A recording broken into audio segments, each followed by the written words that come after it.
Right. So tonight's presentation is titled Guerrilla Tactics for Quality Leadership, Getting Things Done Without Formal Authority, and it's going to be provided by Steve Gompertz. Steve is a leader in quality systems management with over 30 years of experience in the medical technology industry.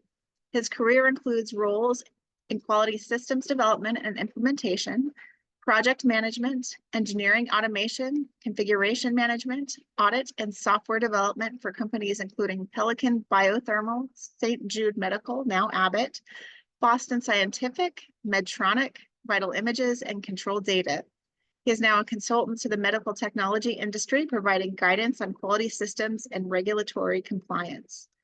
Steve holds a BS in mechanical engineering from Lehigh University and certifications in quality management, medical device auditing, regulatory affairs, project management, and configuration management. Steve started his professional career in software development and then moved into systems implementation project management. After joining the medical device industry, he transitioned from implementing quality-related IT solutions to managing quality organizations and processes. Steve also helped St. Cloud State University develop and is a senior adjunct instructor in the MS in Medical Technology Quality Program. He is a distinguished speaker with the Society for Quality Assurance and was awarded the 2023 Charles W. Britzius Distinguished Engineer Award by the Minnesota Federation of Engineering, Science, and Technology Societies. Without further ado, I welcome Steve Gompertz to the floor, and I will go ahead and allow you to share your screen. Great.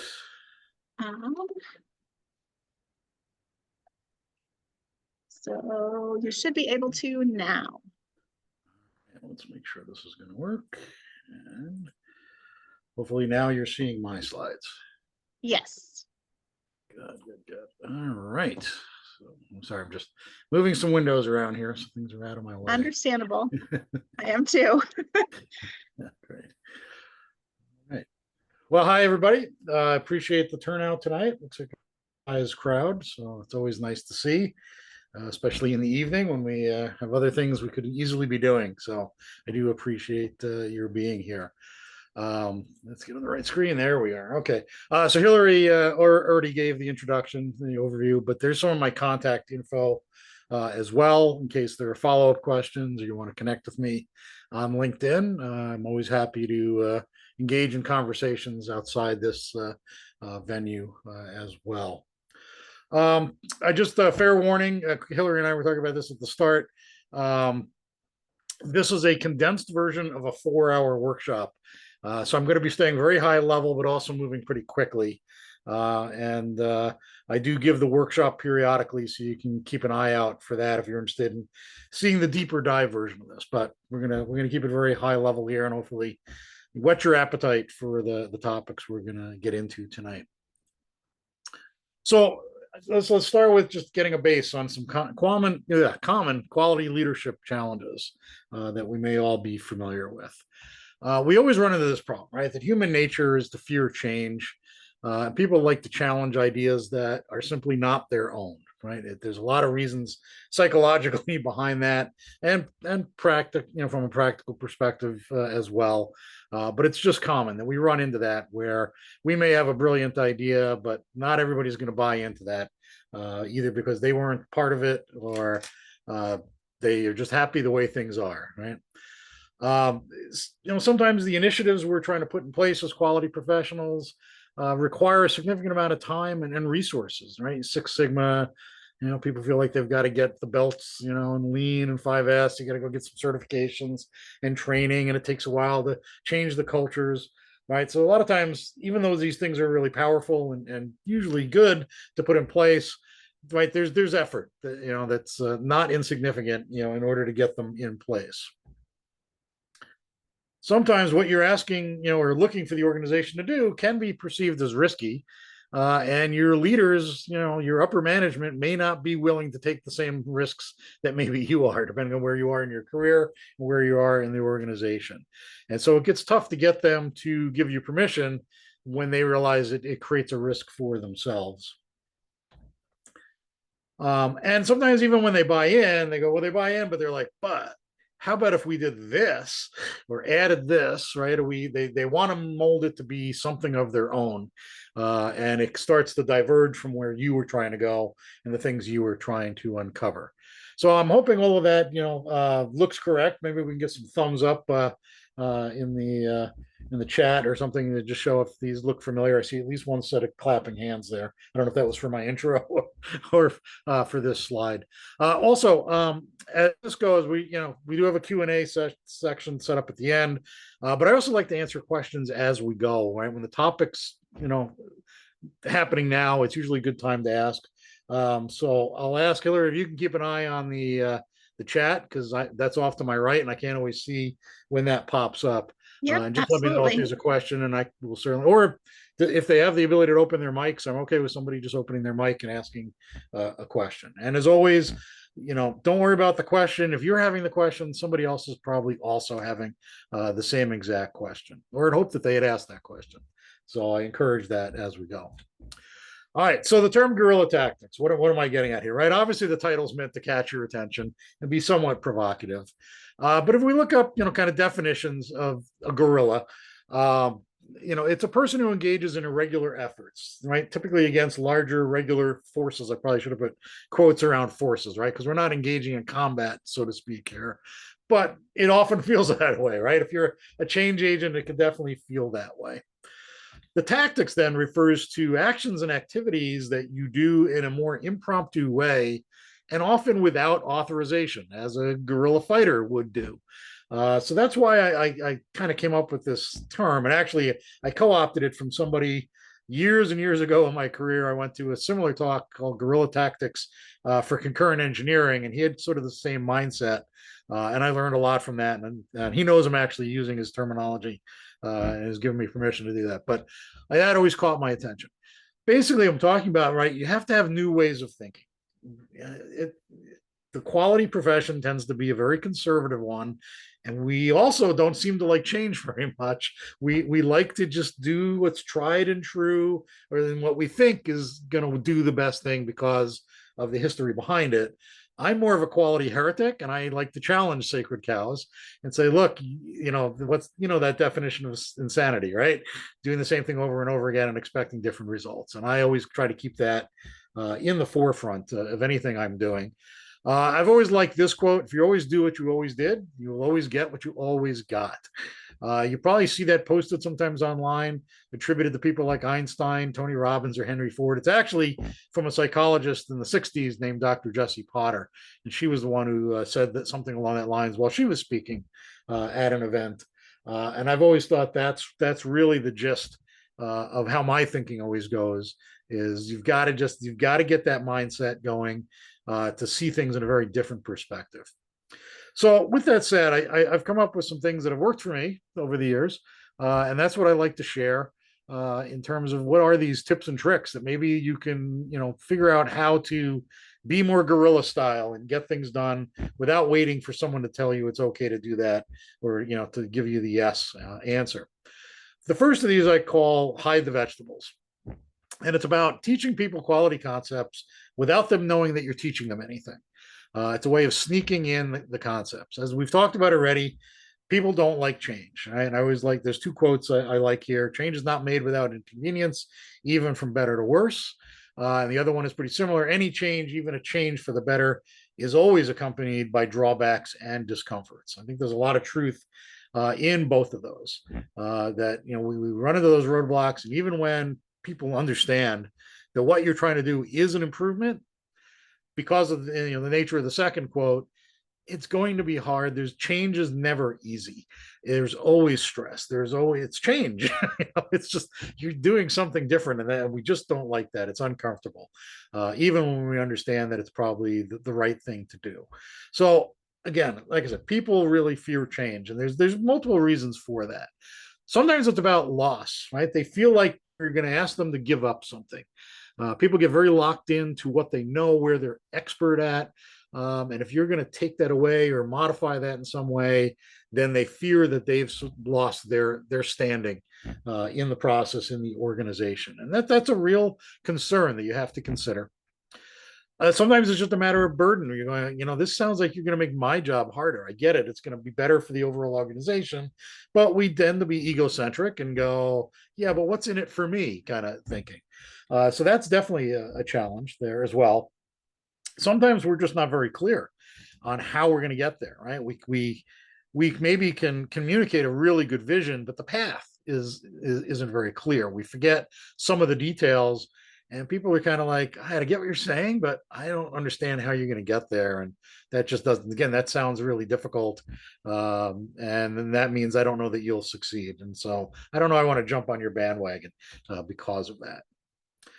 There's always a competence issue. Maybe you're, changing the technologies, you're changing the concepts, the methodologies to something people aren't familiar with, and so they just worry. And am I going to be actually capable of being successful in this new world that you want to create?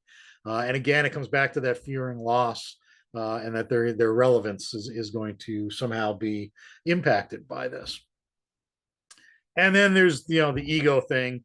It's not invented here. It wasn't my idea. You didn't ask me for my input, so why should I support this, right? And that definitely, there are personalities like that we all encounter in our professional lives, who, whatever, call it jealousy, just call it, pride, whatever. But they don't like the fact that they weren't the one who came up with the idea, or you didn't involve them in some way. So the idea of hiding the vegetables. I like this example in the pictures, right? If I'm out to eat and the side dish is sauteed, zucchini, I'm okay with that. I'll eat some of it.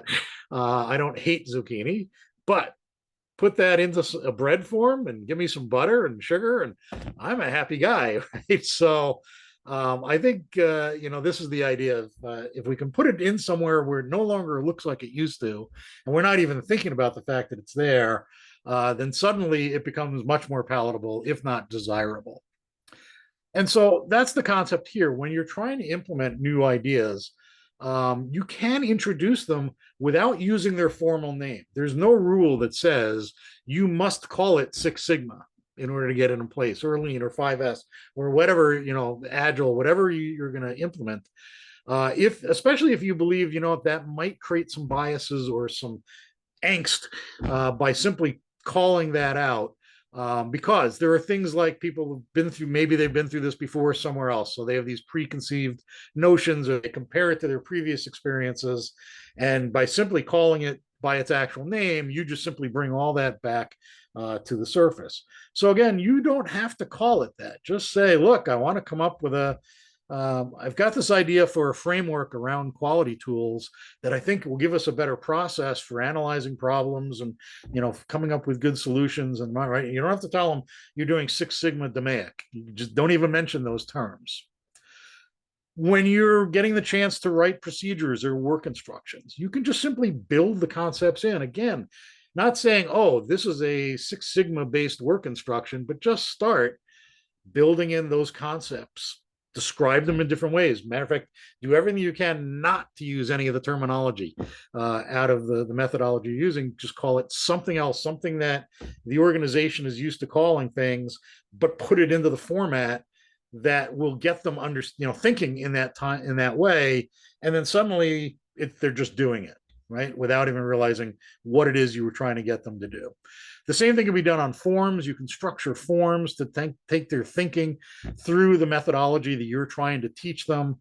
And we'll talk a little bit about data gathering later. It can also be a way for kind of surreptitiously getting the information you need to make good decisions. So there's lots of ways to hide it. And then sometimes you can hide in plain sight and just bury the actual terminology in something else, and it just sort of gets missed. But you've got it out there, right? It's sort of like subliminal messaging. People see it, but because you maybe broken it up into multiple areas throughout various processes or forms or templates or whatever, they don't really connect it as the thing you're trying to hide, but you are getting them used to the terminology by doing that. I always like this example that I went through. I went into a new company and as a quality engineer, and had to go through the CAPA training, and I was doing my first CAPA, and of course they've got a CAPA form, and so I bring that up, and very typical kind of form, and I step through it, and I go, all right, step section 1, there's all kinds of just general information. Section 2 says, oh, I need to define, what's going on here. Okay. And by the way, the yellow highlighting was not on the form. All right, I gotta do that. And I get to part 3 and I'll measure, right? What do I know? What do I have for data and information about this? And all right, it's starting to make sense. And I get to part 4 and all of a sudden I see the word analyze. And suddenly it goes, wait a minute. Did I just see define, measure, analyze? What's in section 5 is improve. Section 6 is controls. Well, that's DMAIC. That's Six Sigma. And I went to go find the guy who owned, this process and knocked on his door. And I said, hey, I'm sorry. Something weird just occurred to me. And I just wanted to see if maybe I'm nuts or am I actually seeing, does this form actually like teach DMAIC concepts? And he went, shh, say that out loud. Management was not really a big proponent of going after Six Sigma. So I've been sneaking it into every form and every SOP that I can so that people just start to learn it. He says, I'm about a year in. I figure I got to go about another year and it'll just be already embedded in their heads. And then when I go to pitch it, they're going to go, oh, isn't that what we're already doing? Yes. Now we're just going to call it by its actual name. And I just thought that was a brilliant approach. And that was kind of where the light bulb went on for me for this hide the vegetables kind of approach to things. So I alluded to measuring, and measurement often causes a lot of fear because people feel like they're being measured rather than the processes are being measured, and that's really what you need to focus on. Measurement's improvement, right? We've heard these kind of quotes before. In God we trust, all others bring data. Frequently attributed to W. Edwards Deming. He never said that. Without data, you're just another person with an opinion, also typically attributed to Deming, and it's not Deming. And my last one, where there is fear, you do not get honest figures, and that is Deming. And I think that really, and as you would expect from Deming, he really gets to the heart of this, that the trick is to get the right information, get good information, so that you can make good decisions about things. But if you create fear in your measurement methods, then you're not going to get anywhere close to getting what you need to make the right decisions. So again, right, those who you're going to rely on to provide that data often perceive that they're the ones being measured rather than the process, as it said on the title slide for this. Oftentimes, what you're asking for can seem like a burden. You're asking for them to do an additional step or steps or add another tool or something they need to fill out in a different way. And we tend to forget they have other objectives and metrics that they may have to meet. They may have cycle time metrics or just, output metrics and other quality metrics. And you could actually impact those in a negative way, or at least create the perception that this is going to interfere with their ability to stay focused on what they're supposed to be focused on. And again, just the simple act of, getting them and trying to get them involved in collecting information could have an actual impact on the results you're trying to see.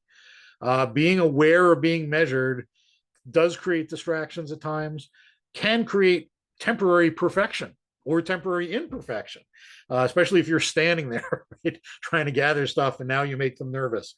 But by the same token, if they perceive that this is an attempt to measure me, then suddenly all the data looks great, right? And you're not getting the truth out of the situation. And then we always forget this thing called test method validation, that just because we thought it up doesn't mean it's actually the right way to measure something. Sometimes your measurements can be pretty complex. If you're not a statistical expert, talk to a statistical expert and be amazed by what you don't know. There's always the old thing, right, that statistics can be made to show anything in any way you want them to. And the same thing goes for the methods you use then to gather data, that you can absolutely create some sort of methodology, collect some data that sounds right and actually is not telling you at all what is really important about the process, right? Because you didn't really validate that methodology. So you've got to remember to think about all of those things. How am I doing this? Am I using the right tools? Am I, not creating fear that's going to skew the results? And so in guerrilla tactics, what we need to do, as a guerrilla leader would do, is they create allies, right? You've got to build up, right, the population to go with you.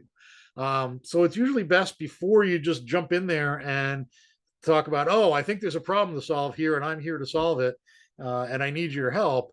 right? You engage people ahead of time. Again, it's a sort of a little bit of this hide the vegetables. Maybe you're not letting them know exactly why you're there. You're just there to learn, right? And that's a good thing to do anyway.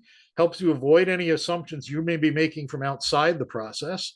Whatever hypotheses you have, right? Scientific method would say, first step after you come up with a hypothesis to go test it, right? And so this may be a way to just, before you even jump into thinking about test methods and what data you want, is am I even on the right track here? Is there any here to worry about? So get to know the people that are participating in the process, build up some camaraderie, some trust, right? That they now don't see you as an outsider or the enemy, but somebody who may actually legitimately be there to help them out. Surveilling the battleground. You've got to know what is going on. Go out there, as I said, and observe the process being performed. Again, you got to be careful. Sometimes it would help if maybe people don't realize that they're being surveilled. This is a tricky area, right? You want to be stealthy, but not secretive. If somebody sees you, hiding behind corners and peeking at them, that's not going to help. But if you just sort of get into the habit of, like, Jemba walks, right? You're in the area and they know you tend to walk by and watch things or just look as you go by. That's probably a better approach, because now you're not going to influence the outcome. You're just a bird flying by. You're innocuous, right? And they're not going to pay attention to you. And then that gives you the ability to then approach them and create allies, as noted in the first bullets. And again, sometimes we get so fixated on the data, and I get it, right? Deming and the other quality gods would tell you to go get the data, but sometimes the visual is just better. Data doesn't always tell the whole story. I mean, I don't know if anybody's ever been in that situation where you get all this data and you start to analyze it, and there's no correlations, and it just doesn't tell you anything useful.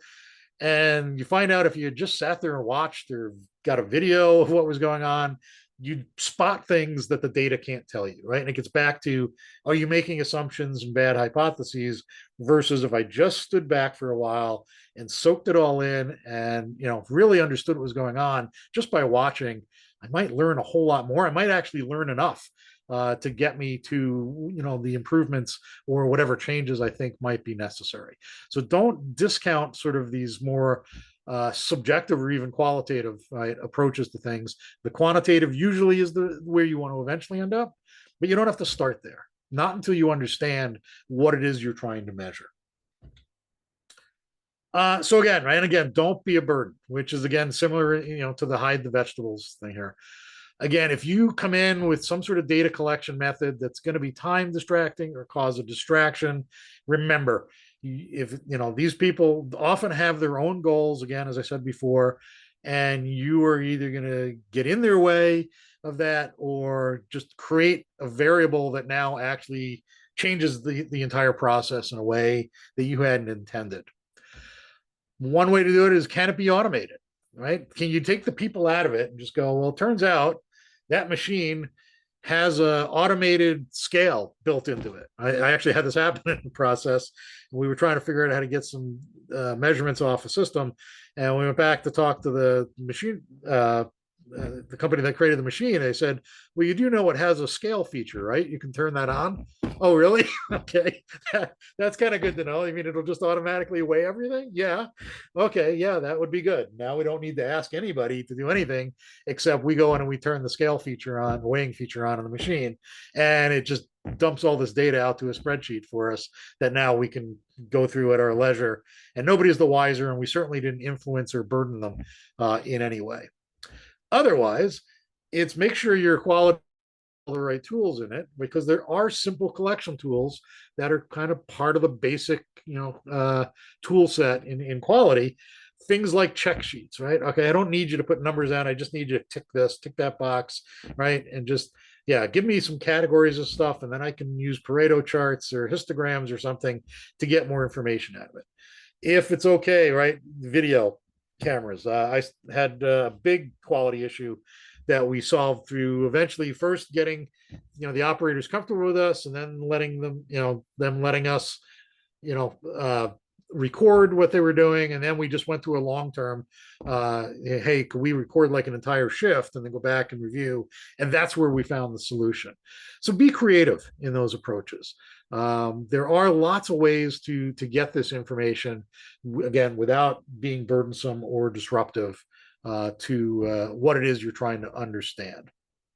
And then the last piece is one we often forget is see if there's already the information you need. We know that a lot of times processes are measured for the sake of being measured.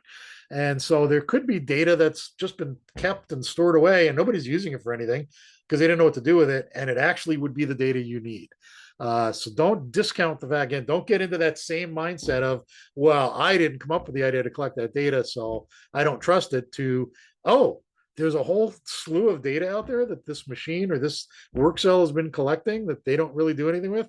Yeah, it might be interesting to look at that. Maybe it's not perfect, but again, maybe it gets you started down the pathway you need to confirm your assumptions and hypotheses. And then you can figure out, all right, where do I need to drill in a little further, rather than starting with, I need a whole bunch of data.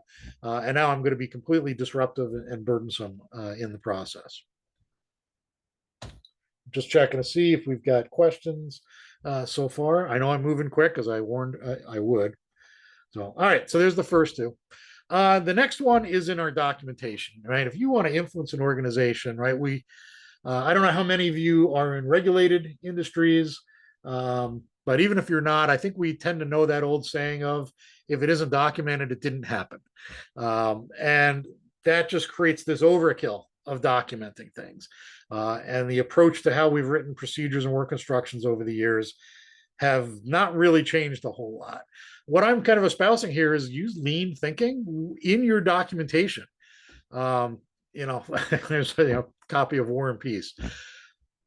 It seems contrary to the normal wisdom, but if you document it less, it's more likely that people will stay compliant to it. There's a lot of reasons, right, where a longer procedure is not necessarily a better procedure, but that's what happens over time, right? We write a procedure at Rev A, we go out there, we end up with some NCs and some CAPAs, and we go, oh, we got to add some more requirements to that. And then another problem pops up, and we just keep adding in more and more detail in this. And it seems like we're accelerating the failure rate all of a sudden, right? That now there just seems to be more opportunities to not be compliant or not conform with what's written. Yeah, that's exactly what you're doing, is you're creating more opportunities to get it wrong. And the other problem is just the readability, that the longer the document, the less people are going to want to read it or go back to it for reference.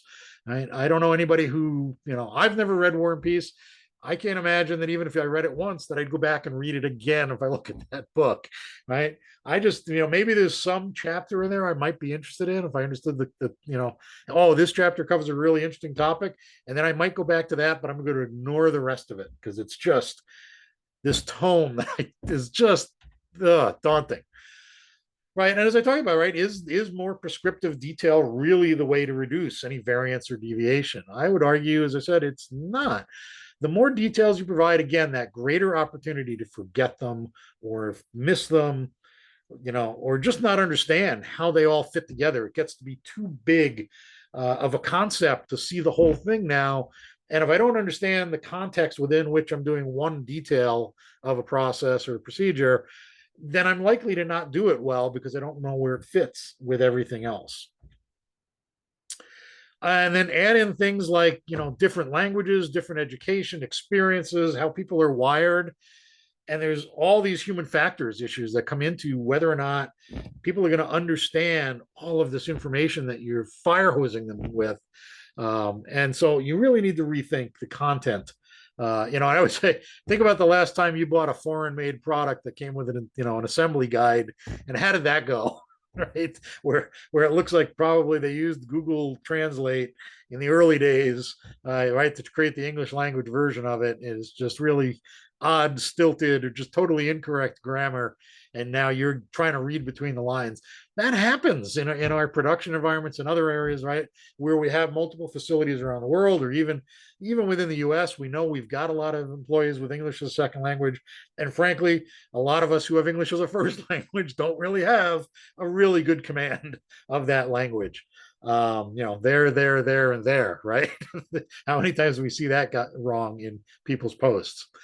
So you need to think about, yeah, well, why are we going with so many words when there's all these human factors issues that come out of using words? And so, as an example, these are both procedures for document control. Which one do you think you'd rather be trained to and then use on a regular basis? We didn't set up a poll. We probably could have done that. But anytime I do this talk and I ask for a show of hands, there's never a show of hands for the one on the left. It's always the one on the right. You go, yeah, look at that. Pictures, a flow chart, minimal text, some linkages it looks like to other places in the document where I can go if I need more detail. Yeah, that's really thinking about the reader, isn't it? The other one is just a data dump of ideas that nobody is going to really be able to comprehend in its totality. The one on the right gets to how do people think, and when they want to reference something, what are they actually looking for? So in terms of lean documentation, right, less words, pictures, diagrams. The majority of the population are visual learners, particularly in men, right? We learn visually more than anything else. So you're likely to hit the largest audience in the right way if you rely less on words and more on illustrations. Paragraphs. You're not trying to write War and Peace when you're writing an SOP. You're trying to convey information in the clearest, most valid way possible, and that's always got to be from the reader's perspective.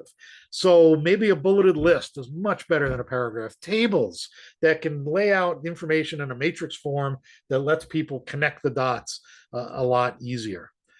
And how about no words at all, right? How about just going to video, voiceover, pictures? All of this works really well. I've worked in places where we've replaced shop floor instructions with video. We just sat there one day, as I said, we watched the operator do it. We recorded a 30-second video, and now that's the work instruction. When they need to refer back to it, right, and they get a job comes down the line, they go, oh, I haven't done this in a while. Well, let me pull up the video, and I go, oh yeah, that's right. I remember how I had to do this, and there's something to watch out for. You got to rethink this, right? The words don't always get it. And people say, well, then you're not documenting it. And I'm going to say, wait, the term document has gotten modernized, and it doesn't mean an 8.5 by 11 sheet of paper anymore, right? It is, I always use the definition, it's a structured compilation of information. And so things like a video would fall under that definition. PowerPoints, any sort of graphical element can also be considered documenting the process. And so you can absolutely meet the requirements of whatever standard or regulation you have to comply with by doing something than a lot of words on an 8.5 by 11 sheet of paper. Okay. I just saw something in the chat that I do want to address. I work in a regulated industry and often feels that procedures are written for auditors/regulators rather than operators. It's funny you bring that up. Just before I got online, I did a post today on quality manuals on LinkedIn, and somebody I know made a comment, and my comment back was that as companies, we need to start remembering that the auditors don't work here. They come in once a year at best. So why would we write anything for them? They don't work here. They don't know our business. And typically we're guessing wrong at what we think they want to see, right? Write for your users of that documentation, write for what's right to run your business. And it turns out that's usually the same thing the standard and the regulation is asking you to do. And the auditors will be really pleased. Right? So other ideas, right? Again, you have to think about the reader. You never write for yourself. You're not the one who's going to be using a procedure or work instruction. The people participating will. So you need to understand and verify and validate with them that this meets their needs, right? That they can actually understand it and will use it. We need to rethink our typical structure for things like standard operating procedures, right? You open an SOP in any company, right? You got a purpose statement, you got a scope statement, you've got definitions, you've got reference documents, you've got roles and responsibilities, right? I worked for a guy, he was not my favorite boss, but he did teach me one really good thing. I wrote a procedure for him one day, and he told me, and he said, you know what, this is not bad. He said, but let me ask you something. He goes, what section of this document do you think is the most important? And I said, well, the procedure itself. And he goes, yeah, I agree. He goes, then how come I don't get to that until page 6? And I went, okay, that's a really valid question, right? There's a lot of stuff that for some reason we put it in the front of the document that really can just go in an appendix in the back. Definitions. Does anybody open a document looking for the definitions? If I know they're in the appendices, then I know where to go find them. Same thing with reference documents. I don't open it and want to have to read through a long list of reference documents. I know where they are if they're in the back of the document. The revision history. Now, that's another topic. If you're using an electronic doc control system, there's the question of why are you even putting a typed out document history in the document when your EQMS, your PDM system, whatever it is you're using, has that record available to tell you somebody about the document. If they need to know that. You don't need to waste space, especially at the beginning of a document, putting the entire revision history of a document that's now 10 years old, and the revision history is 3 pages long itself. Supporting information can go in the back. Purpose definitely is valuable, right? We want to understand. When I'm a reader, I want to make sure I understand what this document's about. Scope. Does this apply? List of roles. Am I in this list? Am I even in the right place? And then boom, into the procedure. Because you can do purpose, scope, and roles probably in 1 page. And on page 2, you're into what the reader really wants. We need to really rethink how we present all of this information to people. And as I said, all right, so I did have a slide on this, right? A bullet on this, right? Again, about the auditors don't work here.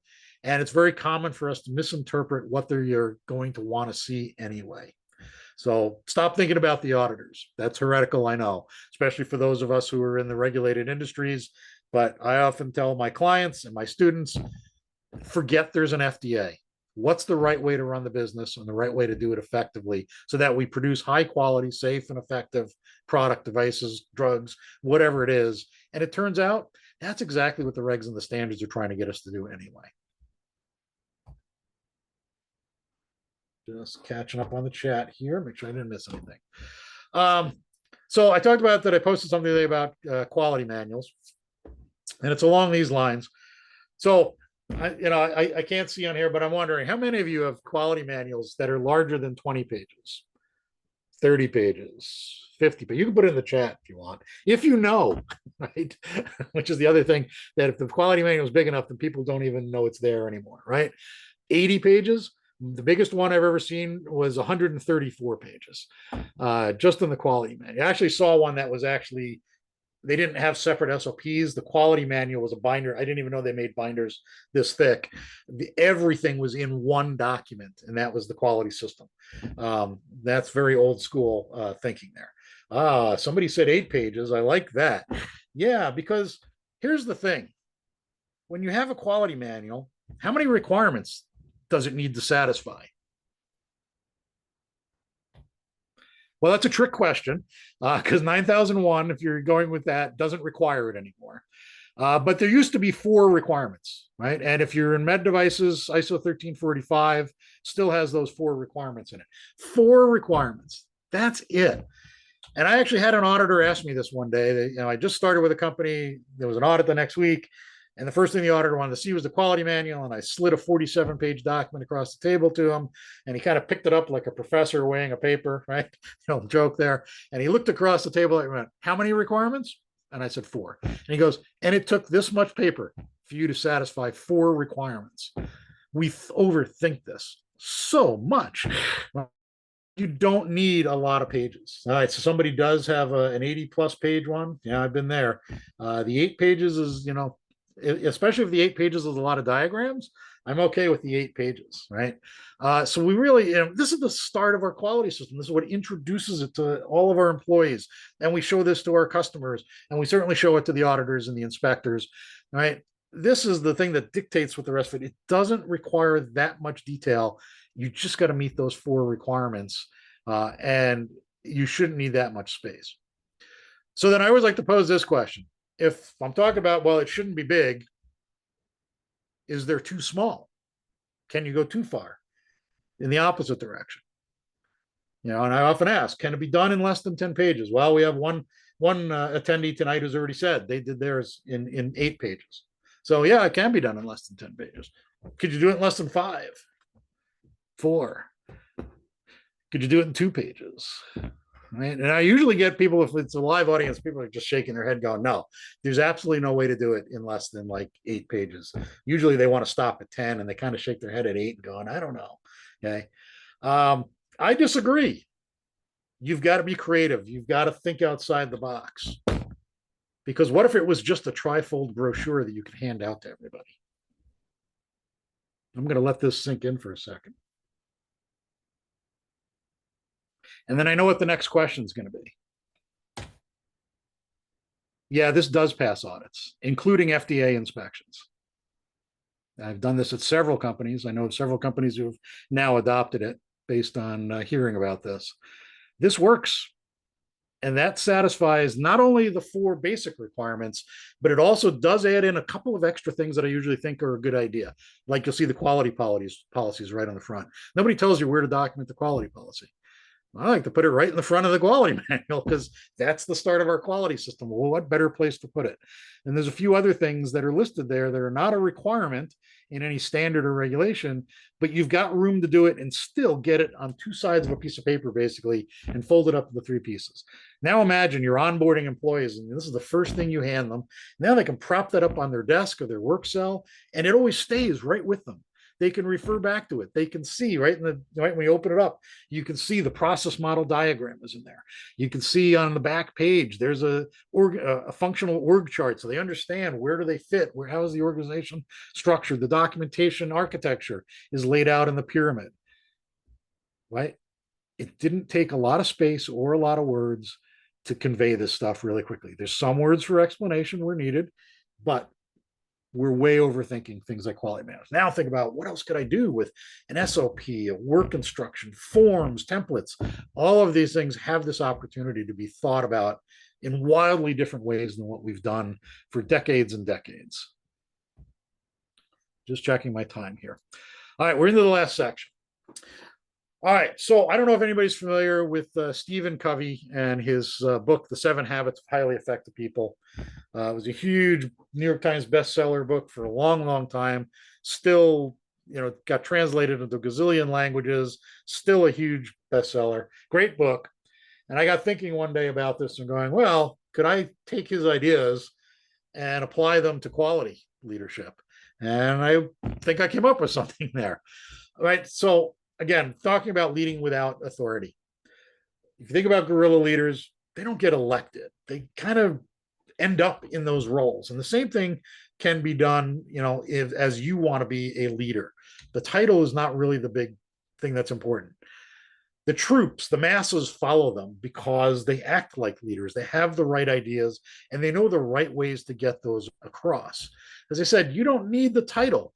A thought leader is still a leader. And so, we call them influencers now, right? And I'm not talking about you have to go to TikTok videos, that kind of thing.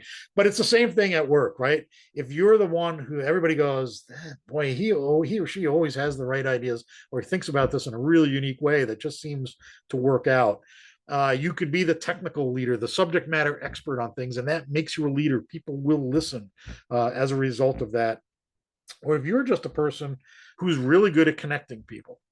All right, I don't know how to fix this problem for you, but I know who you need to get with and work on it together, right? That's a form of leadership that people will definitely respect and come back to you to say, do that again for me, right? Here's my next problem. Keep helping me figure out how to connect to the right people. And that's how you're going to, grow ideas throughout the organization. Leadership is about habits. You've got to develop the right habits to be seen as a leader, regardless of what your title is. As I said, that's where Covey came from in his 7 Habits of Highly Effective People. So I already talked about this. And he created this model for the 7 Habits for Highly Effective People. And he said, look, we go through these maturity stages where we start out being dependent, and then we try to become independent. And then we realize what we're success is by being interdependent. And then he built in these 7 habits: be proactive, begin with the end in mind, first things first. And those get you to your personal, private victories. And then as you start to see, well, I need to be part of something bigger, right? And broader and more interdependent, then, he has this first understand to be understood, create win-wins, and synergize. So I get public victory, right? Bigger outcomes than just for myself. And then it's all surrounded by staying sharp, right? What he calls sharpening the saw. You have to keep your skills up. throughout. My version of this for quality leadership, I use the same, format, but I broke it down a little differently. And I talked about that the evolution is really, we tend to go from kind of quality control thinking. We have to control things to make sure there's no deviation, no variance, no errors. And then we start to figure out we need to see the system a little better. And so we want to manage the process. It's the right direction to go. And eventually we want to get to a point where we are leading. We're influencing a broader, scope, the bigger organization on doing the right things so that they can manage and essentially develop good levels of control without overdoing it. On the individual success side, right, you're focusing on, again, your personal perception and your personal comfort with risk. It's usually, I want to be viewed as a good manager, right? It's very egocentric kind of approach. I feel like a good manager, so I go home every day feeling like I know what I'm doing. And as I said, it applies those first three habits. And I will briefly touch on those on the next few slides. I'm not just going to read them all here. And then moving, maturing to, hey, it's not just about me. I want the organization to succeed. And now I start thinking about others, stakeholders, my management, my team, right? And it's not just about me. I look at, hey, this quality management system, I need to make sure that people see it as valuable, not a thing that we have to have because the requirements tell us we have to have it. I want my stakeholders to be confident in my team and my organization. And the quality organization becomes respected rather than feared, right? We don't want to be the quality police. And this is where habits 4 through 6 come in. So let's talk about those real quickly, and then I will try to wrap it up from here. So as we're moving from that controlling stage or of maturity to managing stage, habit number 1 is understanding it's a system, right? When we call it a quality management system, that word has real power and real meaning to it. It's not a pile of activities to be performed. It's interconnected activities, right? In the process model or the process approach. These are things that come out of the early sections of your standards and regulations. I always joke in ISO 1345, it's in section 0.3 and nobody reads section 0. And I keep telling people, you have to go back and read those early sections of your standard or your regulation because all the foundational stuff is in there, including this concept of you have to treat it as a system of processes. It all has to connect. That's the secret to making it work. Hey, Steve, we do have a question in the chat. It says, Adriano is asking for data quality. Do you have any thoughts on how to move away from inspecting system outputs to encouraging control of outputs? Of inputs, yeah, okay. Or yes, inputs, sorry, my apologies. Yeah, well, we have to remember, right, that inspection serves its purpose. Okay, you'll never move away from inspection. I said this to my students the other night. I said, anybody want to have a pacemaker implanted that never went through any inspections? Probably not. But this concept of more inspection is better is a falsehood. Inspections are not 100% inspection is not 100% confidence. There is no perfect inspection method. You're going to miss something at some point. And this is why in the evolution of quality, we moved from kind of the inspection era to the assurance era to the management, right? We had to expand our thinking and go from a focus on controlling the dimensional characteristics of the product to thinking about what impacts those characteristics, which is the process. And then as we look at the process and try to assure that it is capable of producing quality product, then we start to see the system and see, well, there's connections. There are other processes that feed that process, and those connections have to work well, which means those processes have to work well. And so now we're taking more of a, what's been termed like total quality management. And to do that, we need to. So inspection, I know there are just some industries and they just feel like we've got to inspect. And the reality is, right, if you look at that data and see how often do you have false positives and false negatives, and you'll realize, 100% is just, ridiculous waste of resources. And the best sampling plan is just a sampling, and it's not going to tell you everything. The key for any good process is to set it up so that there is nothing defined in inspection, right? You've got to start with the process in mind. That will produce better product, and you can become much less reliant on inspection then. I hope that got to what Adriano was looking for there. Okay, habit number 2, all hands on deck. Quality is not just quality's responsibility. Yes, you want a quality department, you can help see the bigger picture, but that doesn't mean that they own quality. Everybody else is participant in a process, other people own their processes, everybody plays a role in the quality system. And I mean everybody. That's sales, that's the receptionist, that's the janitorial team. Everybody plays a role in the quality of your products, and they need to understand that, and they need to be educated in that. And that might be getting back to a hide the vegetables approach to get them embedded in that without realizing that you're making them part of this system. And then suddenly the light bulb goes on. Habit number 3, don't just monitor, analyze, right? We all know there's requirements in the standard. You have to monitor your product, you have to monitor your processes. And so we take measurements for the sake of measuring. And another great Deming quote, data are not taken for museum purposes. I love his wording. They are taken as a basis for doing something, right? So if you're monitoring, you're just collecting data without any goal in mind, you're just wasting effort. You're wasting data. Okay, I checked it off. Yes, I'm monitoring my process. There, good. Do I get my certificate again? That's not the idea. The plan, do, check, act. You're feeding the process of continuous improvement, right? And so you have to know, what does good look like? What does bad look like, right? I'm trying to move towards good and away from bad. Otherwise, yeah, I'm just collecting data for the sake of collecting it. And it's like filling up your basement or your garage with stuff you don't need anymore.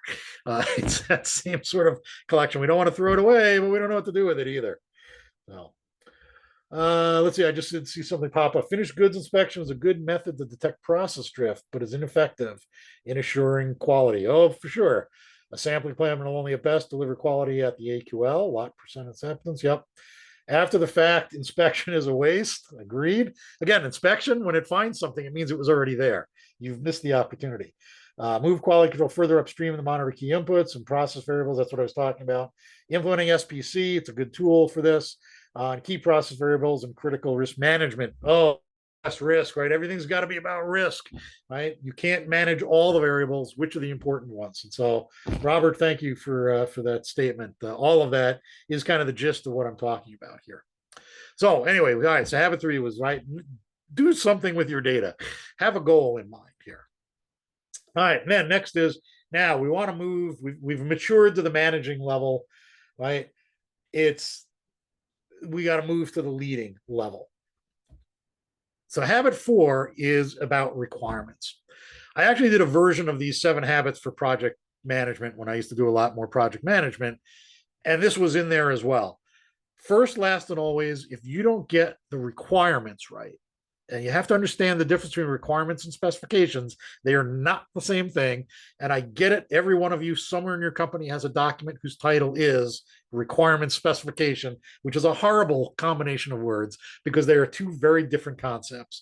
But you have to, requirements are the what, no how, no explanation yet of how to solve it. This is the problem to be solved.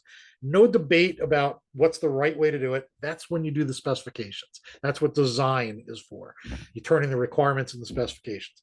So first, you've got to get people to understand, don't try to solve the problem, define the problem. Because without a really solid problem definition, you will go down the wrong pathways towards solutions.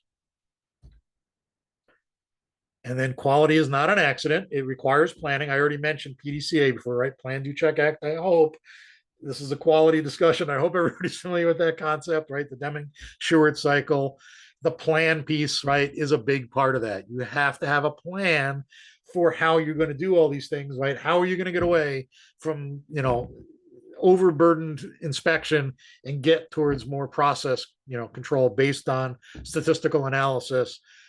First, you have the plan, then you get to do something with, right? You execute to that plan, then you gather your data with some, goals in mind, but also maybe sometimes just to figure out what the goals should be. And then you act on that, you change the plan, you follow it again, right? That's the whole concept there.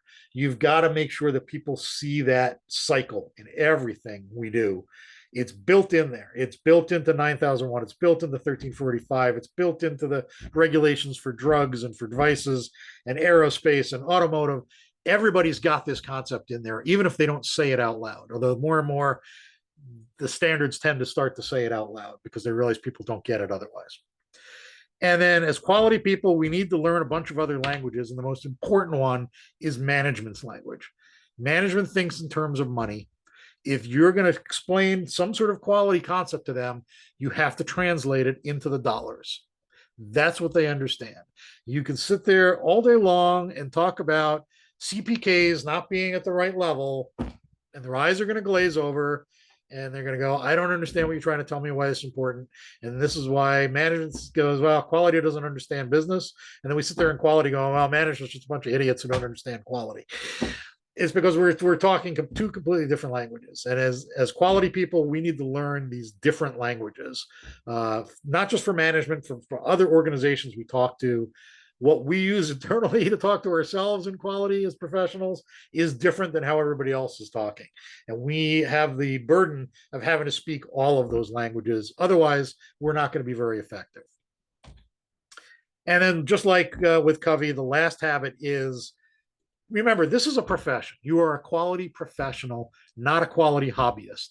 There are lots of quality hobbyists out there who get it wrong, right? They've learned through anecdotal means, tribal knowledge, and they're not really going out and getting formal learning like all of you attending a webinar. There are classes out there. There are certifications that we have. There are degrees that you can get in these topics. You have to want to continue to learn and keep learning, because what you know today will not serve you well 2, 3, 5 years from now. The thinking will have evolved. And if you haven't kept up with it, then suddenly you're going to find yourself on the wrong side of the curve. All right, so let's wrap up here. I think I'm a little bit past where I'm supposed to be. So key takeaways from this. It is, this old phrase, often better to ask forgiveness rather than for permission. I'm not telling anybody to go out and jeopardize your career. You have to figure out where your own risk levels are at. But it has served me well. I won't say I didn't die on some hills occasionally, but I've always recovered. But what I've learned is when you do it right, there won't be anything to apologize for. If nothing else, even though you didn't ask for permission, they're suddenly going to go, can you do that again? Right? That's where you're trying to get to. That's when you're going to start to influence and become a leader from that. People handle change better when it's subtle, right? There's the old idea about, if you slowly increase the water temperature, the frog stays in the pot. If you were to plunge them in the boiling water, they hop right back out. So be gradual, be patient, right? It takes a long time to change culture. If you've ever had to go into an organization where you've had to redo the quality system, rewriting the procedures and the work instructions is the easy part. Doesn't take very long to do that. Changing hearts and minds and getting the thought processes the right way takes years. And you've got to be prepared to go on that journey and be patient about it. Again, measure carefully, right? Just because you had the thought of, I think I want to measure this, doesn't mean that's the right approach, right? Make sure you've validated your methods, right? And just avoid creating more negative perceptions about the quality department. Oh, yeah, now they want us to take 5 other measurements with a caliper that I don't have time to do, and it's just going to keep me from paying attention to my process, right? Don't be that burden as you're trying to gather the information. And let's really rethink our documentation. The KISS principle, right? Always start with the readers in mind, then actually ask them, does this meet your needs? Or would you like this presented in a different way? I can't believe how often that simple step is skipped when organizations are creating documentation, is not actually asking the readers to weigh in on it. And then remember, your ability to be a good quality leader is an evolution. Again, time. It's going to take patience. Subordinate yourself to the quality system. Believe in all the teachings of the quality gods. Believe in the approach that the standards and the regulations are trying to get you to incorporate in your quality system. Live it, breathe it. Let others see you doing that, and that's how you'll get them to follow. That they will see you doing it. They will see the right results, and you will achieve huge influence on the organization that way. Up to more questions and see what kind of I'll take challenges too, right? Or other sharing stories. I love that stuff. Let's learn from each other as well. What do we got? Bob, you had mentioned something in the chat. Was that already addressed? Bob Mitchell? Yeah, I think everything I mentioned was addressed, except I know I just had a a question from Nicole, but that was in regards to the recording of tonight's program. Okay. Yep, everything that I posted has been responded to.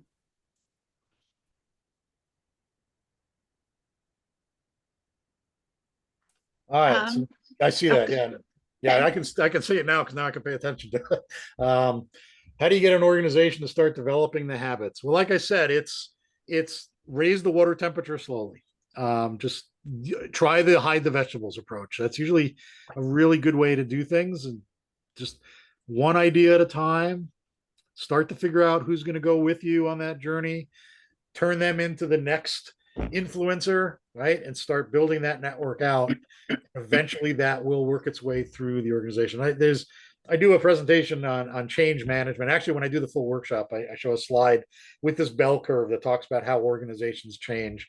And, there's this like 10 or 15% of early adopters. And that's who you want to uncover first, is you want to find them, because they're going to become your troops, and they'll go out and get the next big chunk of the organization, which are the people who just need to understand, right? They're not just going to willy-nilly buy into it, but if the influencers influence them, then suddenly a big chunk of the organization is now on board. And then the last two pieces of the bell curve, the people who are always going to be reluctant and the people who are never going to go on the journey, at least that third group starts to feel the pressure to get on board. And then I talk about how that last group, that 5% that's not going to change no matter what, the ugly truth is you don't worry about them. You ignore them and let them wither and die. I know that sounds horrible, but that's the truth. So let's see. So then we had, any chance I'm willing to share your quality manual for sure? Most popular question I get when I do this. And yes, I will absolutely make that available. Hillary, do you want me to provide that to you? Or? Sure, that would be great. If you could send it to me, I will make sure that. Yeah, because I gotta get to the slides too. I don't know if I gave you the slides yet. Okay, yeah. Okay, if you could send both, that'd be great. Yep. So I'm absolutely happy to share that. Let's see. I mentioned if it's documented less, it's more likely to happen. How do you balance this minimalist approach to documentation with the need for sufficient clarity, especially in highly regulated industries where comprehensive records are often required for compliance?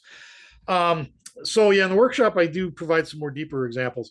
So I'm not necessarily saying abandon all that detail. It's just move it somewhere else. And so that document I showed you that had kind of the vertical flow chart and just a few sentences explaining the flow chart next to it, you could see there were some hyperlinks in there. What those are is those are hyperlinks to somewhere else in the document. So if you go, well, look, here's what happens in this activity box in the flow chart, then I've got a 1 or 2 sentence explanation, but I know there's more to it. Maybe there's a table of things I need to see. Then it becomes a pointer. If you need more information, then go jump to section 6 of this document. And that's where the detail is. But it lets the reader decide how far do they need to go into this document, rather than hitting them with War and Peace and going, oh no, you have to read it all to understand this, right? We break it down into, let's start kind of at a summary level. If that gets you the information you need, you're done. You can jump back out of the to know a little bit more, then we've segmented it and we put it in the chunks that are much more digestible from a reading perspective. And I do find that works very well in regulated industry. I do pretty much 95% of my work is in regulated industries, particularly in med device and pharma. And this is working very well. And if you are going to worry about the auditors and inspectors, it goes over very well with them as well. Okay, do we have any more questions for Steve this evening?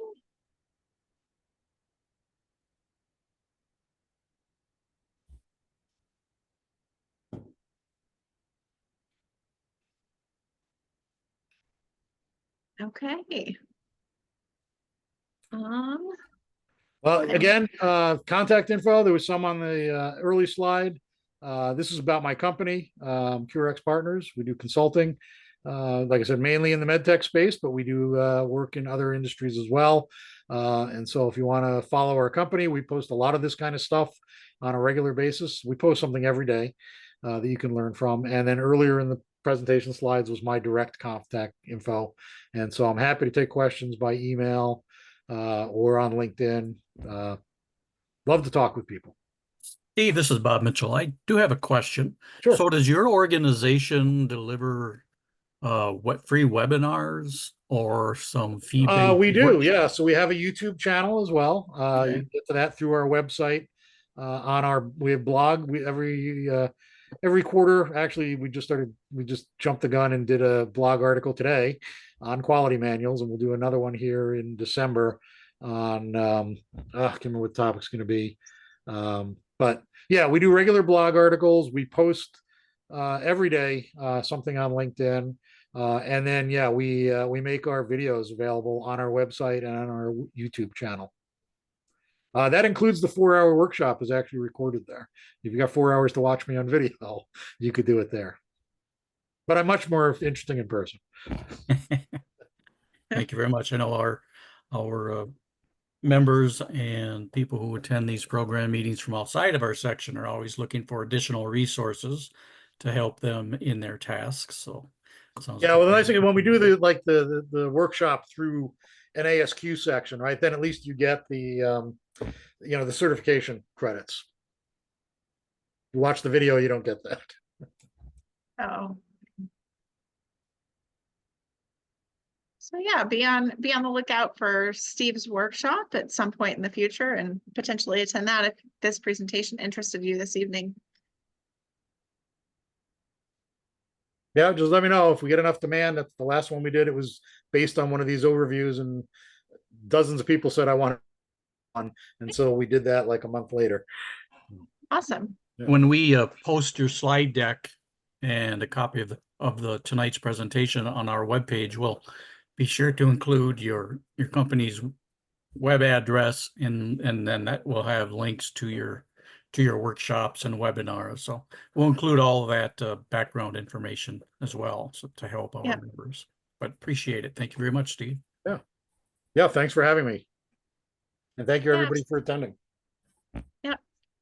Thanks for joining us this evening. Really appreciate it. You are welcome to stay on the call for our networking and business meeting if you would like, or you can have the rest of your evening. It depends on what you want to do. All right, so I am going to start sharing my screen again.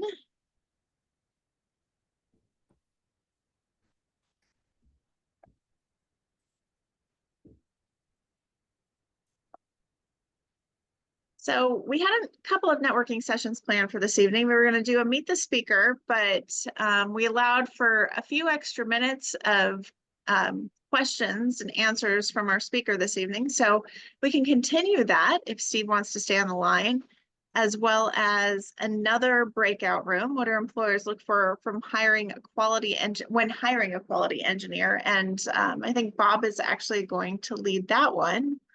Let's see.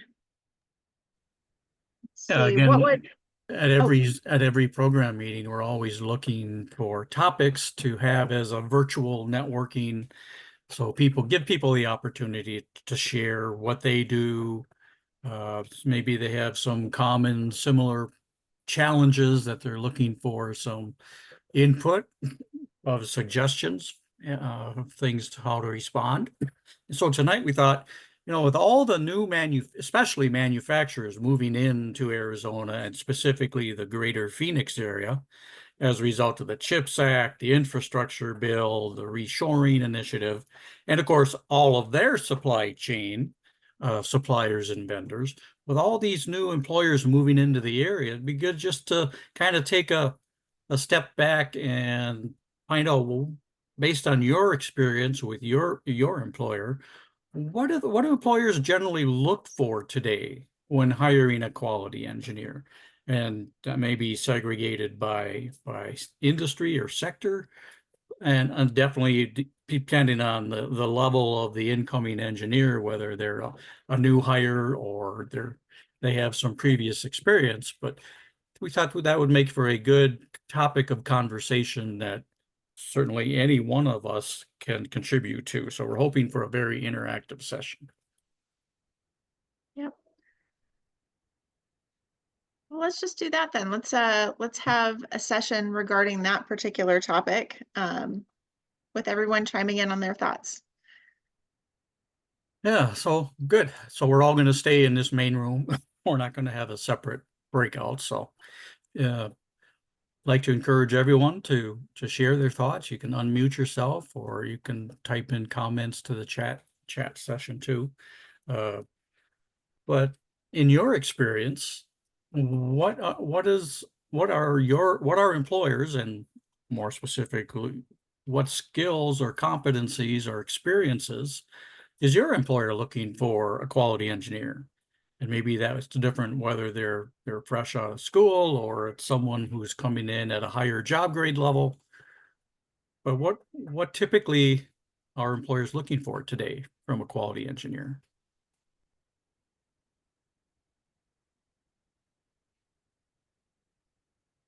Adriano says someone with systems thinking. Anybody else? DMAIC. So some companies, probably smaller companies who don't have the resources to provide the training themselves, they might be looking for someone who comes in with some experience and background in DMAIC or Six Sigma methodology. How about any soft skills as far as working with teams or interpersonal communications and such? What, have you heard anything from your employer? So evidence of collaboration. Do any of your employers either recommend, or is it a prerequisite, dependent upon the job grade, that the quality engineer have some sort of professional certification, whether Yes, that's ASQ or some other certification? yes. Robert, good to see you. It's well, as a director of quality, I want to see people that are certified. And if they're not, and in the case where people have been transferred over into quality because they have a certain skill set, I've mentored them into the certification process. A gentleman that was transferred from engineering because of his computer skills in CAD and so forth. When we went out and bought I don't know if people are familiar with it. It's a handheld CMM. It's made by Keyence. It's for doing large pieces of equipment, and it has a CAD interface to it. And so we recruited him out of engineering, and he just took to that process, like a duck to water. And he's been with me a little over a year, and he just passed his CQT. He still needs to put some time, a couple more years in before he can take the CQE exam, but that's his intention. And have another gentleman that I've been trying to encourage him to at least study for it, because it being certified myself, it broadens your knowledge base. And the gentleman that is not certified, he's very, very good and knowledgeable in our product, but I could never see him being a quality engineer per se, because he's really focused on just the technical aspects of the product, and he doesn't have the broad range of knowledge and subjects that you get from the body of knowledge when you take either the CQT or the CQE.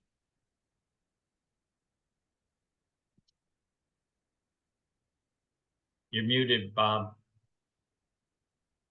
Thank you for that. I know I come from 3M Company, 34 years of experience there, and I actually worked with our HR group, and we rewrote all of the quality related job descriptions for the entire company. It didn't matter where you were at, whether it was some manufacturing facility down in Dothan, Alabama, or Taipei, Taiwan, or Shanghai, China. These job descriptions were consistent, and the expectations were were standardized. And what we did is we tiered them by job grade. So as an incoming quality engineer, it was, you didn't have to necessarily have those types of skills if you're coming directly out of school. But we then were looking for other sorts of personal competencies like interpersonal communication, a willingness to learn,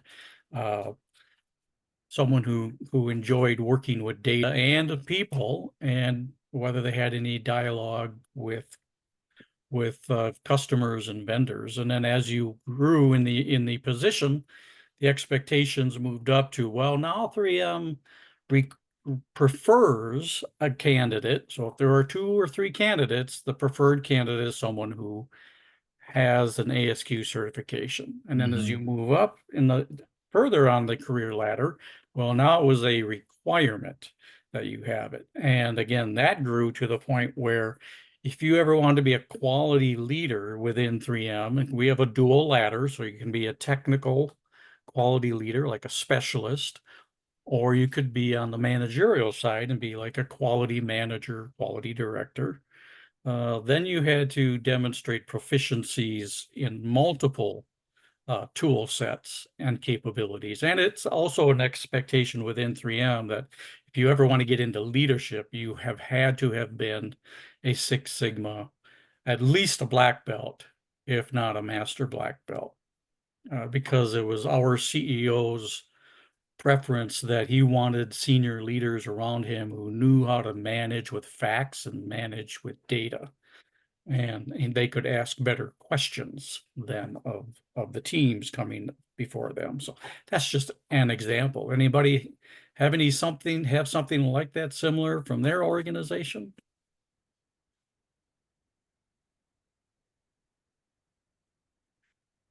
So it's been mentioned, emotional intelligence, certifications, DMAIC, communication skills. We have looking at tonight's presentation, I haven't seen any mention of QMS, or quality management system.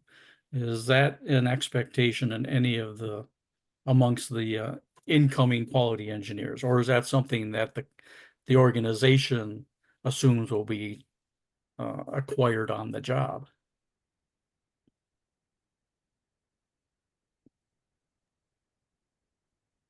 Well, in my think there case, is. I actually sent an individual to, rather than, I'm more in favor of advanced quality systems than just plain old ISO 9000. So even though our company is only, ISO 9001, I sent this individual to a AS 9100 lead auditor training, because then he would be exposed to more advanced concepts. And between what he's been doing and his studying for certifications, whatever. So he's now got the knowledge, at least at the talking level, that we can talk about these various concepts. And I'm trying to get him in a position where I can start to have opportunities for him to use some of these new things that he's learned so that he gets a practical application on them. So I would say that along with the QMS, if you're going to add that in there, is definitely get somebody there into a 40-hour lead auditor class. But if you can, go for either the automotive or aerospace lead auditor, because of the advanced quality concepts that you're going to get there that you will not get when you take a just plain ISO 9001 auditor class.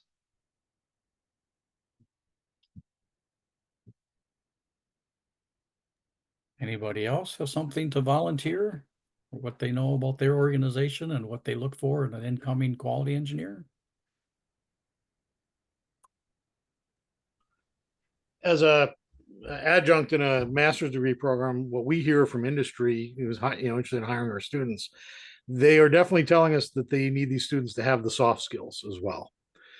right? That it's great that we're making them true professionals in quality and regulatory, but they said if they can't communicate, they can't figure out how to put the words together, right?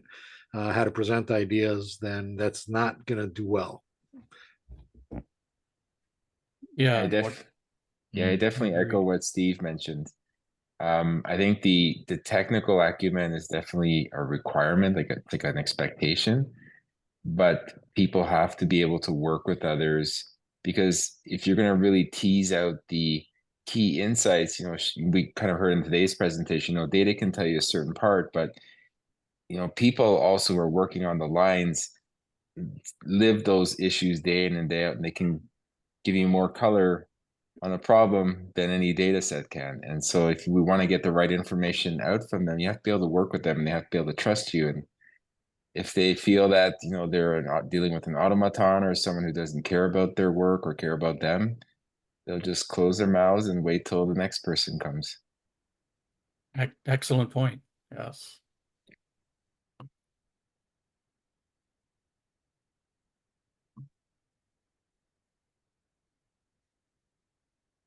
Anybody else have anything to share?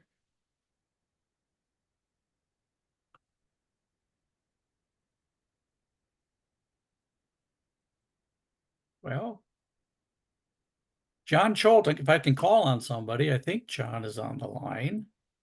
You got a wealth of experience working with various groups and teams and committees. What's your understanding of, or let's say you were to hire a quality engineer, what would you be looking for?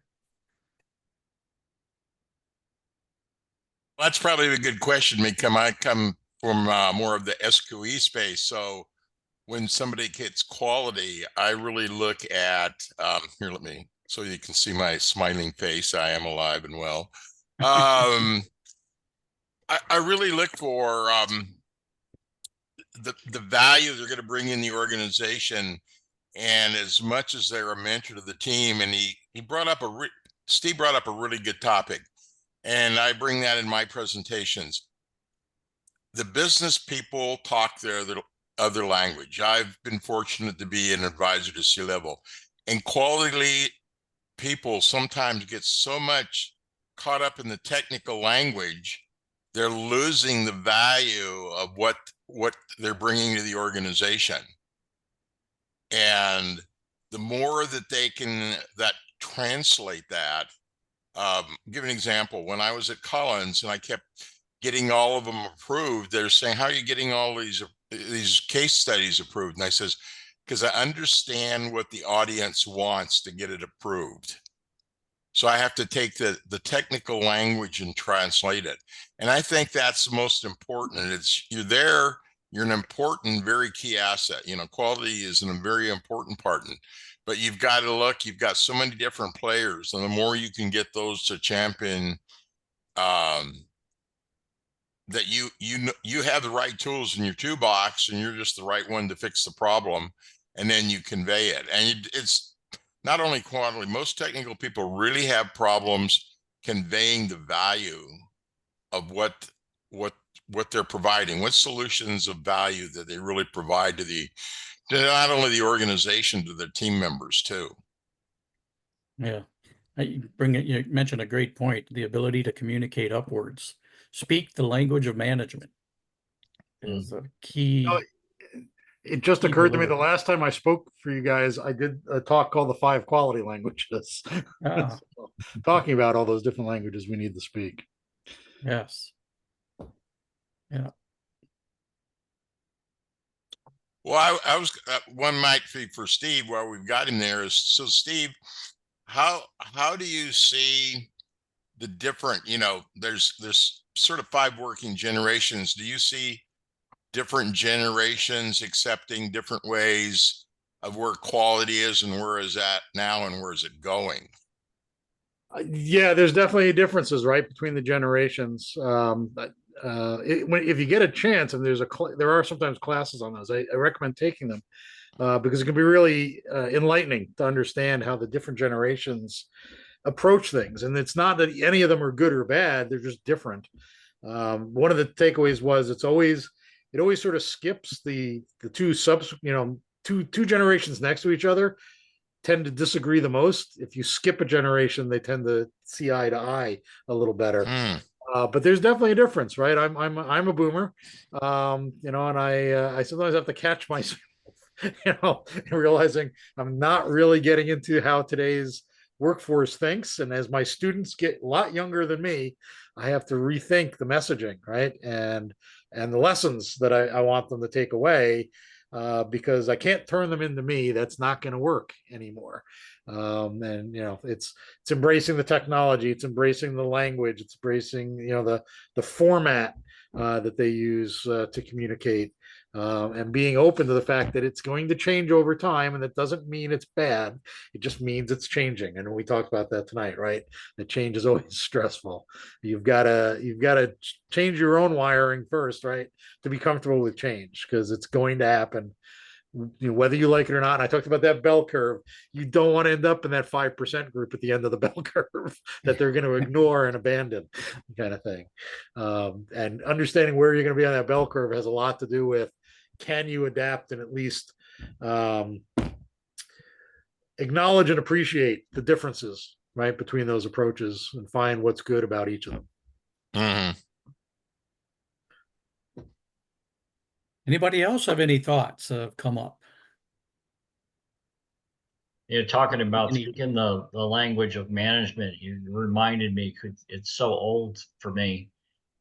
I went to work for a consulting company for the nuclear industry, power industry, 1990.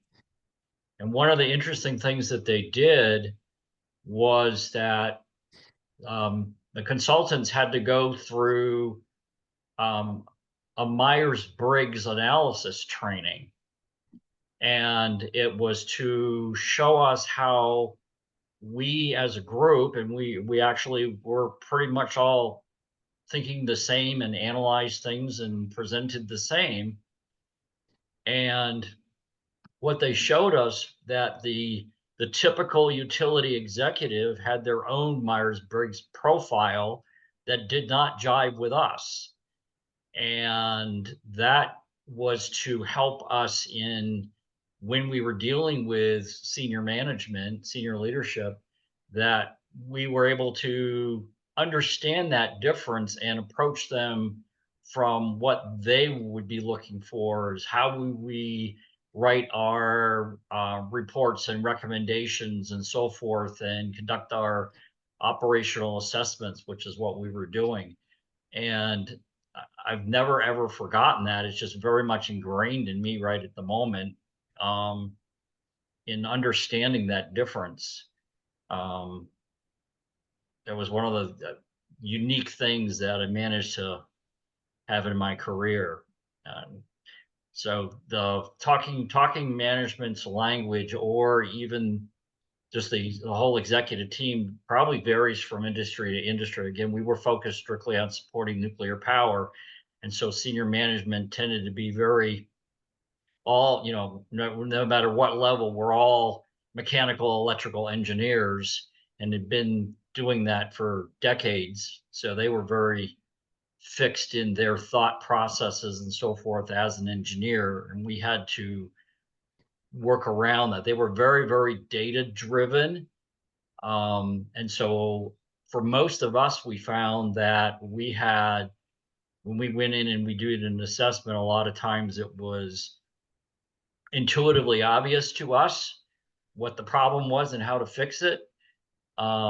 We couldn't go into a VP's office and basically explain that to him. We had to collect the data and be much more methodical about it, and let him sit down and analyze it and come to his own conclusion, hopefully in alignment with us. So that was an interesting learning experience. Thank you, Ron. Anybody else? Maybe something completely different we haven't yet thought of or shared? Any unique skills for your particular employer or industry that they're looking for?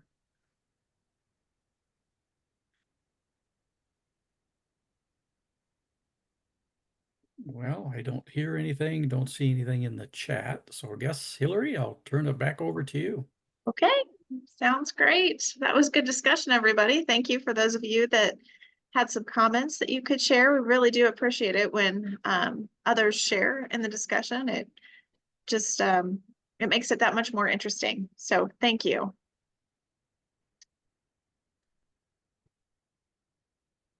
Let's see. All right, before we wrap up this evening, we do have just a few additional announcements. We have some announcements from ASQ as a society, and then the ASQ Phoenix section specifically.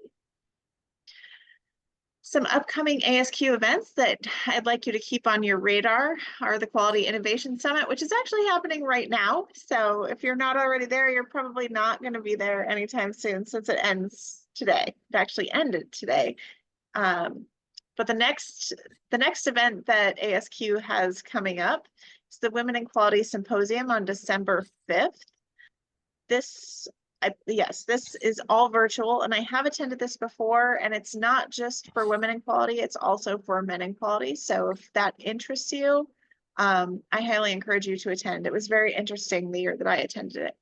And then we have the 2025 Lean Six Sigma Conference coming up February 23rd through 25th in Phoenix, Arizona.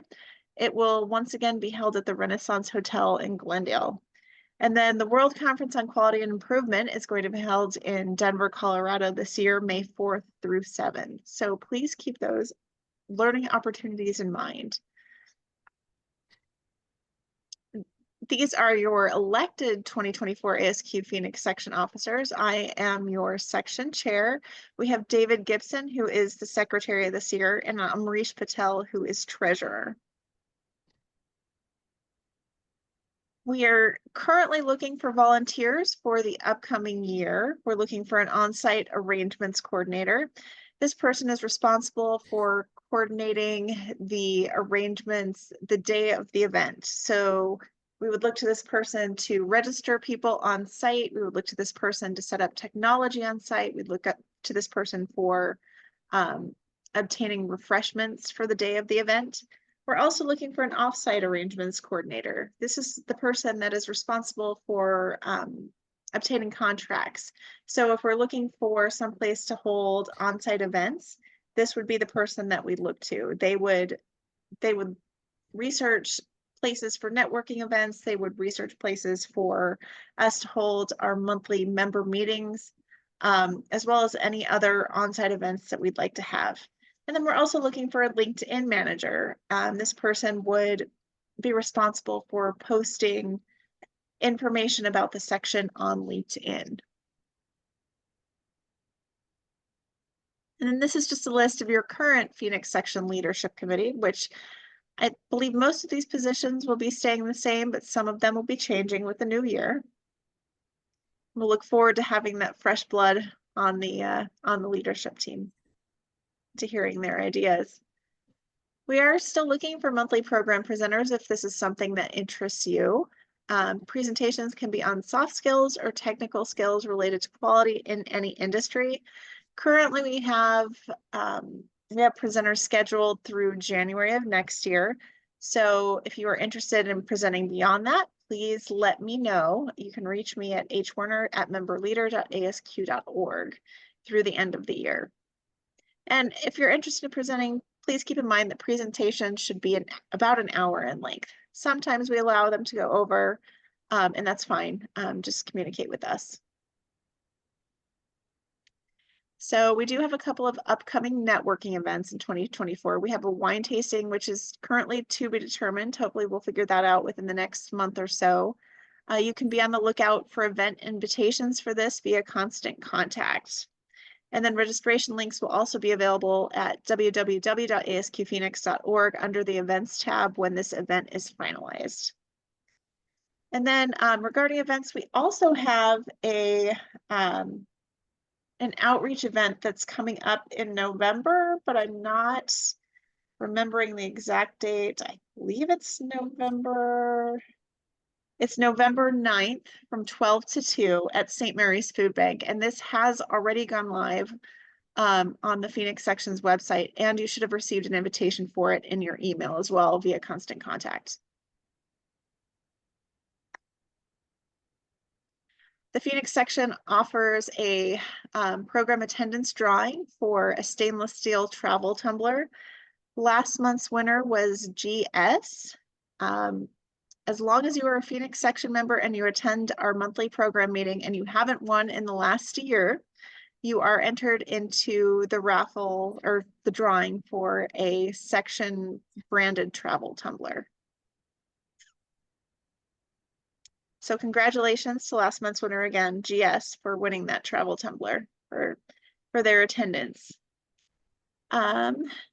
Each month, the VOC chair puts together a summary of the statistics that they receive from the surveys that they send out after each meeting.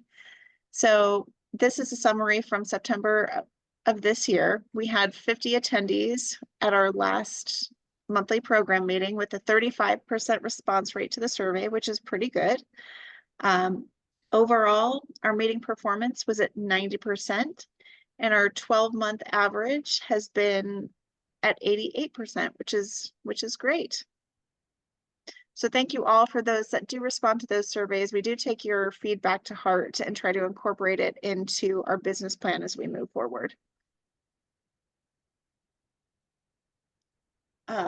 Just a couple of reminders on my ASQ and how to navigate the Phoenix Sections website.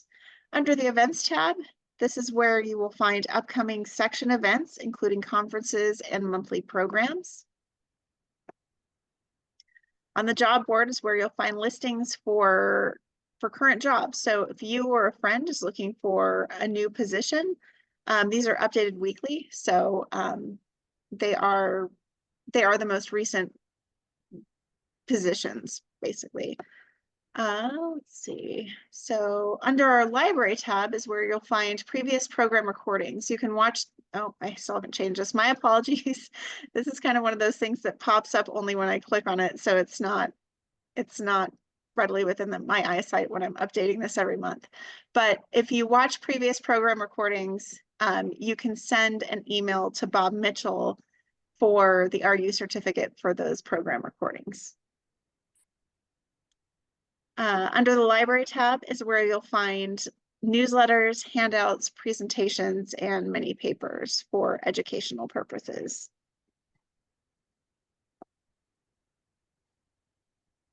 And then just as a reminder of your Phoenix section member benefits, your baseline ASQ professional membership does provide you with professional networking within a global organization.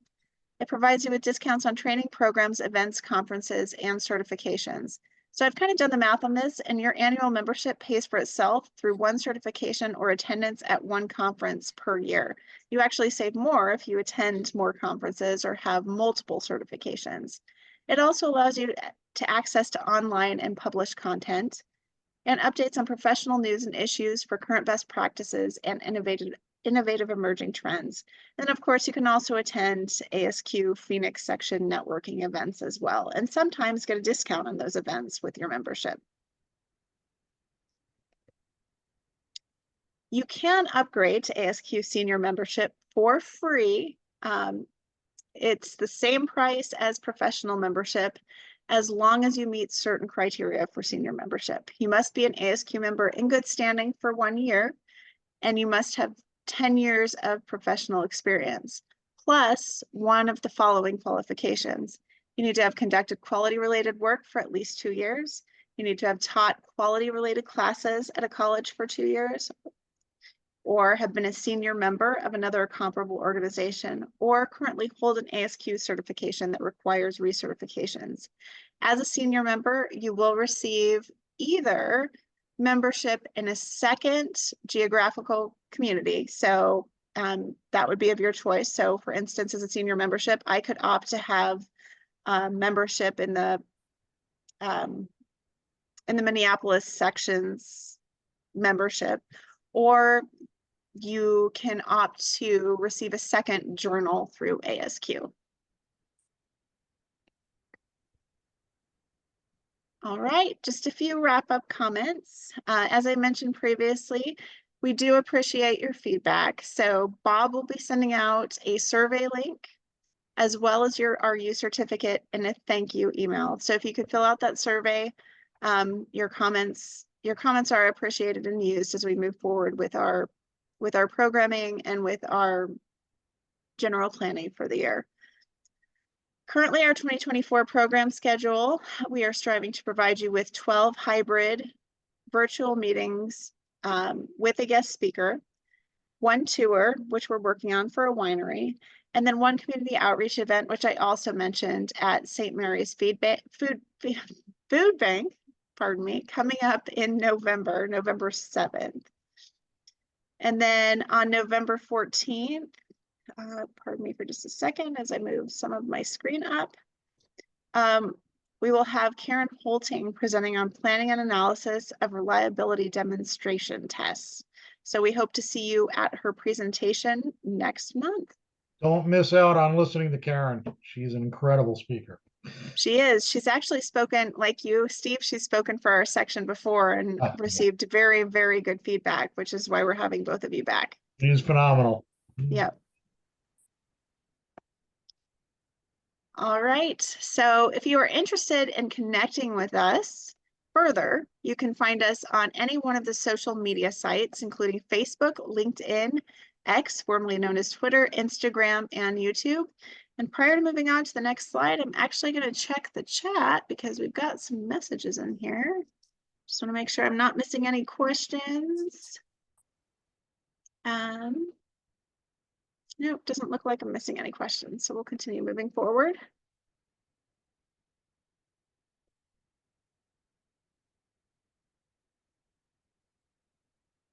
All right. Are there any final thoughts or comments or questions before we end this evening?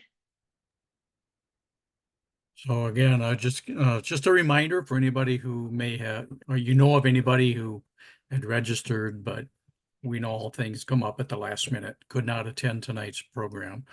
Or if there's somebody out there you know who you think would benefit from listening to tonight's program, the recording will be posted on our YouTube channel, which is then embedded on a link on our My ASQ community.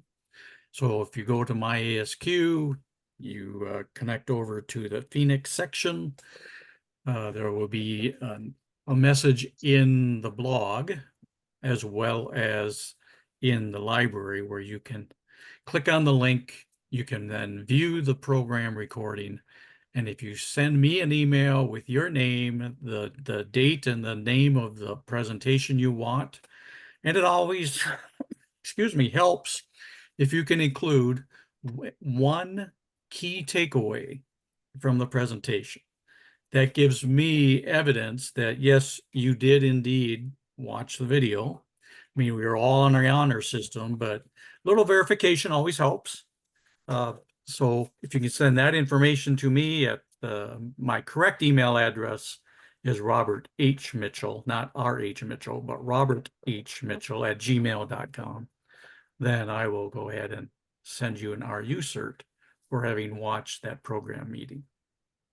And you can view programs that have been recorded dating back into early 2019. They are all posted. So if you see a topic that you think might be interesting, go ahead and find some time to watch that presentation and get credit for it. Thank you for the clarification, Bob. Sorry, I'll fix that too. My apologies. And that's all right. I always put my email address on the blog post anyhow. So okay, perfect. All right. Unless there are any other final thoughts, comments, or questions, I will move forward to the next slide. There was a question in the chat. Are these videos on LinkedIn? They're not actually on LinkedIn. They are on the ASQ site called my.asq.org. And you have to log in with a username and password that you can create. And then once you've entered those credentials, you then select which communities. And so if you're a member of the Phoenix section will be listed under the category of My Communities. However, if you're not a member of the section, you can still access most of our digital content. We specifically set it up that way. So you didn't have to be a paid member to get to the digital content. So you would just go, again, log into myasq.org and go under communities, and you'll just have to scroll through all 231 sections until you get to the Phoenix, and they are alphabetical. So you really don't have to go through 231, but it is a long list before you get to the P's. And just find us, click on that link, and you'll find the program recordings there. You should be able to just conduct a search in the search bar up above too, as I've done previously, and say Phoenix section, it'll pop up instead of having to scroll through all of that. Okay. Good to see that Yep. functionality works. Yep. All right. Well, thank you everyone for joining us this evening and for your attendance. We'd like you to be safe, stay healthy, and please join us next month for Karen's presentation. We will see you again soon. Happy Halloween. Ah, happy Halloween. Yes. Good call. Be safe. Good night, everybody. Good night. Good night.